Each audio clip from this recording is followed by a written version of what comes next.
Good morning class. अभी हमारा पिछला पार्ट पूरा नहीं हुआ है तो उसे आगे बढ़ाते हैं। जहां हालदार साहब पान वाले से कैप्टन के बारे में और जानना चाहते थे, लेकिन पान वाले ने अब बता दिया था अपने हाव भावों से कि उसे आगे बात नहीं करनी है। जो साहब के ड्राइवर थे जीप के, उसे भी आगे बढ़ने की बेचैनी थी और हालदार साहब को भी काम था, तो वो वहाँ से बैठकर चले गए। लेकिन वो उस मूर्ति के बारे में सोचते रहे। इस तरह से 2 साल तक हालदार साहब अपने काम के सिलसिले में उस कस्बे से गुजरते रहे और नेताजी की मूर्ति में बदलते हुए चश्मों को देखते रहे। लगातार उनका ध्यान मूर्ति की तरफ जाता और वो रोज देखते कि मूर्ति पर चश्मा तो है, लेकिन वो हमेशा बदला हुआ रहता। कभी गोल चश्मा होता तो कभी चौकोर, कभी लाल, कभी काला, कभी धूप का चश्मा, कभी बड़े कांचों वाला गोगो चश्मा। तो रोज बदलता जाता, पर कोई न कोई चश्मा होता जरूर। सबसे महत्वपूर्ण बात थी कि नेताजी की मूर्ति कभी चश्मे से रहित नहीं होती। उस धूल भरी यात्रा में हालदार साहब को कौतुक और प्रफुल्लता के कुछ क्षण देने के लिए, और हालदार साहब उन चश्मों को देखकर बहुत खुश हो जाते। कस्बे से जाते हुए जो उनकी यात्रा कठिन होती थी, उबड़ खाबड़ रास्ता होता था, धूल होती थी, उसे वो उस संवेदनशील घटना को देखकर, उस महत्वपूर्ण घटना को देखकर क्या हो जाते, भूल जाते। वो जानना चाहते कैप्टन के बारे में और उन्हें खुशी मिलती कि कैप्टन नेताजी के लिए इतना करता है।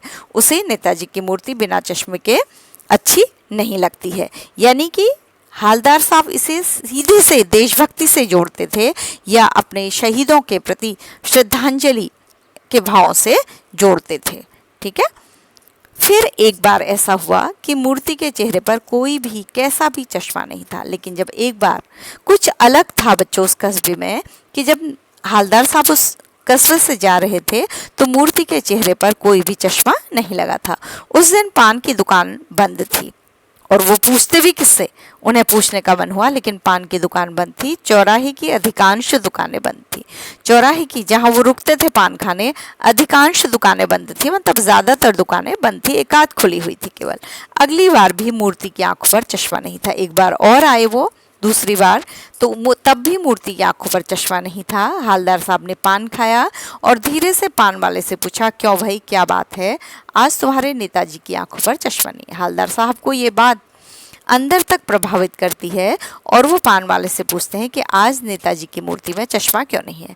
पान वाला उदास हो गया। उसने पीछे मुड़कर पान नीचे थूका जैसे कि उसकी आदत थी और उसका सिर झुक गया और धोती के सिरे से आंखें पोंछता हुआ बोला, साहब कैप्टन मर गया। बहुत दुखी था आज पान वाला भी, जो उसकी मजाक उड़ाता था। उसने दुखी होते हुए कहा, आंसू पोंछते हुए कहा कि कैप्टन मर गया।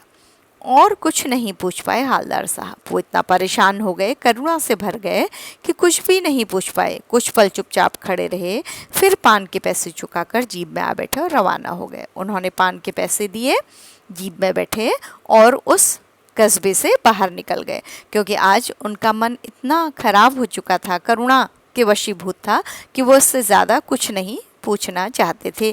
कैप्टन की मृत्यु ने उन्हें भी क्या कर दिया था, दुखी कर दिया था। और उन्होंने देखा कि आज पान वाला भी भावुक हो रहा था। बार बार सोचते क्या होगा उस कौम का, तो एक विचार उनके मन में आ रहा था, क्या होगा उस कौम का, क्योंकि पान वाला के द्वारा हंसी उड़ाया जाना उन्हें याद था। तो उन्होंने इसे एक उदाहरण की तरह, एक नज़ीर की तरह लेते हुए सोचा कि क्या होगा उस कौम का जो अपने देश की खातिर घर गृहस्थी, जवानी, जिंदगी सब कुछ होम कर देने वालों पर भी हंसती है और अपने लिए बिकने के मौके ढूंढती है। तो अधिकतर लोग ऐसे होते हैं कि शहीदों को, जिन्होंने देश के लिए सब कुछ गवा दिया, सब कुछ कुर्बान कर दिया, धीरे धीरे उन्हें क्या हो जाते हैं, भूल जाते हैं।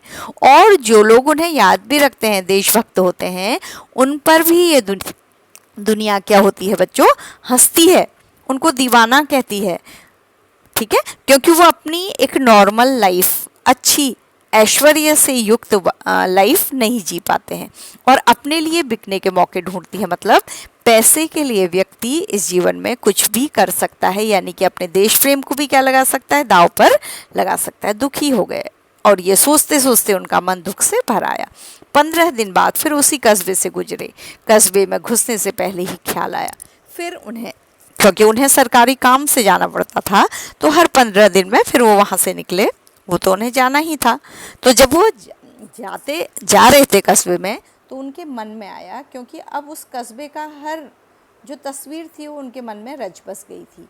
क्या क्या उनके दिमाग में आया कि कस्बे की हृदय स्थली में, कस्बे में सुभाष चंद्र की जो मूर्ति है, उनके हृदय तक, वक्ष तक जो प्रतिमा बनी है वो तो होगी, वो कहाँ जाएगी, क्योंकि वो किसकी बनी है, पत्थर की बनी है, परमानेंट उसकी जगह है। लेकिन सुभाष की आंखों पर चश्मा नहीं होगा। लेकिन उन्होंने सोचा कि मूर्ति की आंखों पर आज चश्मा नहीं होगा। क्यों सोचा बच्चों ऐसा, ये प्रश्न भी बनता है कि हालदार साहब ने क्यों सोचा कि अंतिम बार उस कस्बे से गुजरते हुए कहानी में कि सुभाष की आंखों पर आज चश्मा नहीं होगा। क्यों? क्योंकि उन्हें पता था कि कैप्टन की क्या हो गई है, मृत्यु हो गई है, और वही चश्मे को क्या करता है, बदलता है। क्योंकि मास्टर बनाना भूल गया, और उन्हें ये भी पता था कि मूर्तिकार ने मूर्ति पर चश्मा नहीं बनाया, और चश्मा लगाने वाला या बदलने वाला कैप्टन क्या हो गया है, मर गया है। तो बच्चों यहाँ पर मतलब हालदार साहब इतने संवेदनशील क्यों थे? क्योंकि उनके लिए मात्र ये चश्मा उनके देश प्रेम का प्रतीक बन गया था, उनके लिए कैप्टन के देश प्रेम का प्रतीक बन गया था। ठीक है, क्योंकि वो सोचते थे कि इससे एक साधारण सा व्यक्ति अपने देश प्रेम को क्या करता है, जाहिर करता है। तो उन्हें पता था कि कस्बे में अब कोई ध्यान नहीं देगा, और कैप्टन मर गया है, और सुभाष चंद्र बोस की मूर्ति आज क्या होगी, चश्मे से रहित होगी। सोचा आज वहाँ रुकेंगे नहीं, वो बहुत दुखी थे। तो उन्होंने मन ही मन प्रण किया कि वो आज नहीं रुकेंगे, पान भी नहीं खाएंगे, जो उनका शौक था पान खाना, वहाँ पर रुककर वो भी नहीं खाएंगे। ठीक है, क्योंकि लंबी यात्रा और उबाऊ यात्रा के बीच में पान खाना उन्हें और नेताजी की मूर्ति देखना उन्हें क्या देता था, राहत देता था। बच्चों ये आपने पहले भी पढ़ा है। मूर्ति की तरफ देखेंगे भी नहीं, और मूर्ति की तरफ आज वो देखेंगे नहीं, सीधे निकल जाएंगे, वहाँ रुके बिना ही वो आगे बढ़ जाएंगे। ड्राइवर से कह दिया चौराहे पर रुकना नहीं, आज बहुत काम है, पान आगे कहीं खा लेंगे।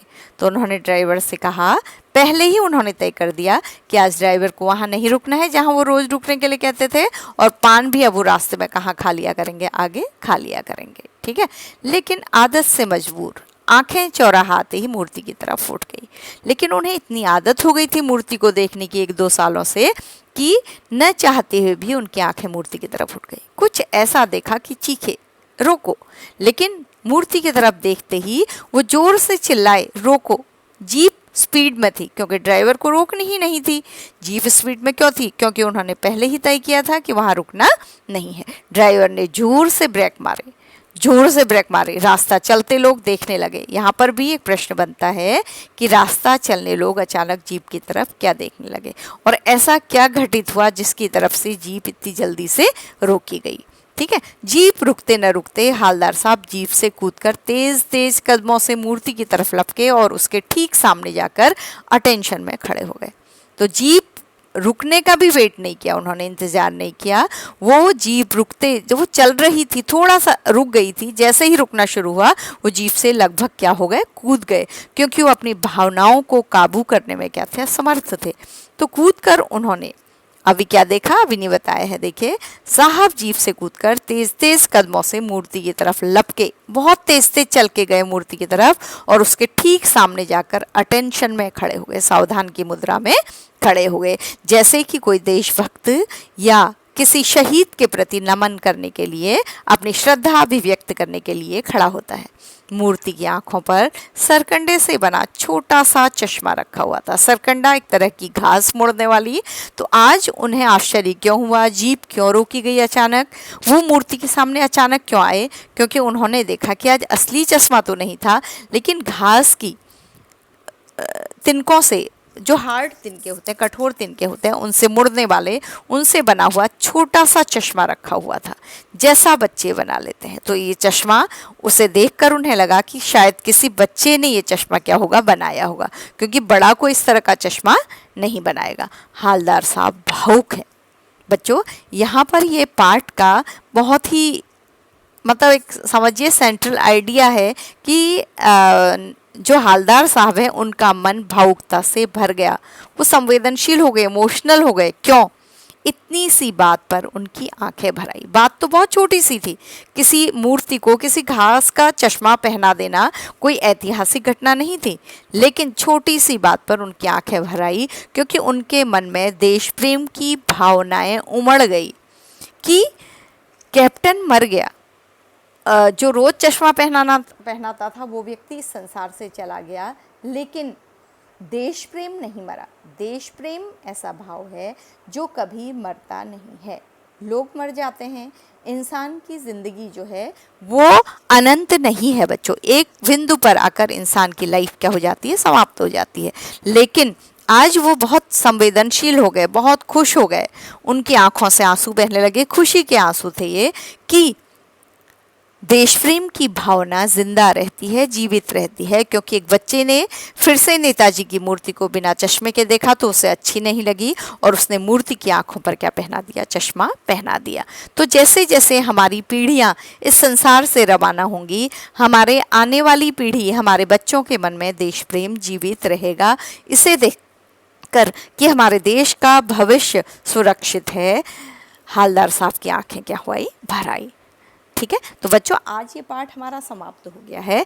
इस पाठ में लेखक ने एक छोटी सी घटना के माध्यम से अपने मन में रचे बसे देश प्रेम को अभिव्यक्त किया है हमारे छात्रों के सामने कि देश प्रेम के लिए किसी बड़े काम को ज़रूरी नहीं है कि हम करें। हमारे छोटे छोटे कामों से, हमारे कर्तव्यों से, हमारे शहीदों के प्रति हमारे भाव से, हमारे देश प्रेम से, प्रकृति की रक्षा से और अपने कर्तव्य, छोटे छोटे कर्तव्य पूरा करने से भी देश प्रेम क्या होता है, परिपूर्ण होता है, या उसे भी देश प्रेम कहा जा सकता है। देश प्रेम के लिए ज़रूरी नहीं कि हम फौजी बन जाएं, हम सैनिक बन जाएं, जैसा कि इस पाठ में कैप्टन था और उसे लोग इस वजह से क्या कहने लग गए थे, कैप्टन भी कहने लग गए थे। तो बच्चों अगली कक्षा में हम अपने प्रश्नों को हल करेंगे। हम आपको धीरे धीरे काम करवा रहे हैं ताकि एक दिन में आपके ऊपर बहुत ज़्यादा बर्डन न पड़े। तो बच्चों इसी तरह से धीरे धीरे काम करना आप सीखिएगा। इसकी हर पंक्ति, हर पैराग्राफ इम्पॉर्टेंट है जिस पर आधारित प्रश्न आते हैं। इस क्लास में मैं आपको पैराग्राफ पर आधारित प्रश्न दूंगी जिनको आपको उस पैराग्राफ को पढ़कर अच्छी तरह से करना होगा। पहले पैराग्राफ को पढ़ लीजिएगा, फिर आंसर्स को कोशिश करिएगा कि बहुत ज़्यादा शब्दों की आवश्यकता न हो, जितने में की पॉइंट कहा जाता है उन्हें, जितने में की वर्ड्स, जितने आपका आंसर पूरा हो जाए उतना ही लिखिएगा बच्चों। थैंक यू बच्चों, क्लास हम यहीं पर समाप्त करते हैं।